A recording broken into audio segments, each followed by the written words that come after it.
mayong aga sa tanan. Labay man akon, galibog iyang ulo ko kun nga. Damo-damo gyapon niya gapamangkot sa akon kung ano kun ang sekreto ko, kung nga wala ko punggod kag kahipid sa akon guya. Latsibay hapos lagi na bala ang sekreto ko.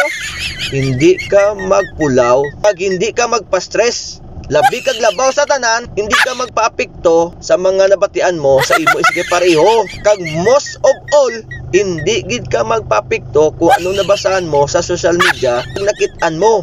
Kung may ginapos ang iban nga tao, kag kung hindi ka man lang apektado, ignore na lang na. Kag kung may nakitaan ka man nga video o hugot o patama na pamatsagan mo, ikaw ang naigo, hindi ka magambal nga daw naigo ko.